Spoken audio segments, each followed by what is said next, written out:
Après avoir travaillé pendant plus de 10 ans comme l'un des meilleurs journalistes d'investigation chinois, Wang Kechin a de nouveau été renvoyé de son poste.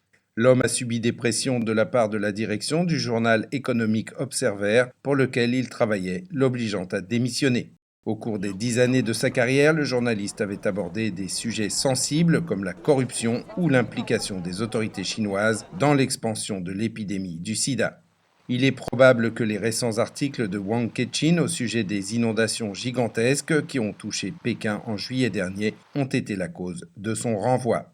Le journaliste Zhu Weifeng, lui aussi célèbre pour avoir dénoncé les récents scandales sexuels en Chine, s'est entretenu avec NTD au sujet de Wang Kechin. Le journal Economic Observer a essayé de nommer Wang Kechin au poste de rédacteur en chef adjoint. Ils avaient même monté une équipe spéciale d'investigation. Mais en raison de ces récents articles, le journal a subi des pressions, l'équipe a été dissoute et il est resté seul. Avant le Nouvel An chinois, le directeur des ressources humaines l'a invité à démissionner de son poste. Il a quitté le journal mardi dernier.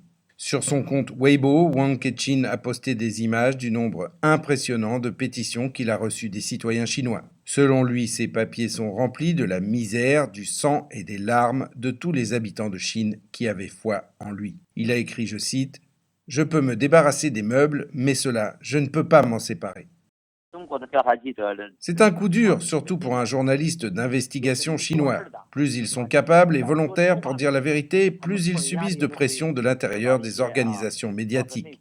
Les médias pensent que s'ils disent la vérité, cela nuira à leur entreprise. Ce n'est pas la première fois que Wang Kechin est renvoyé de son travail. En 2011, il avait déjà été renvoyé du China Economic Times après une série de reportages sur des sujets sensibles. Il avait entre autres enquêté sur le scandale de faux vaccins mené par des responsables de la province du Shaanxi en 2010.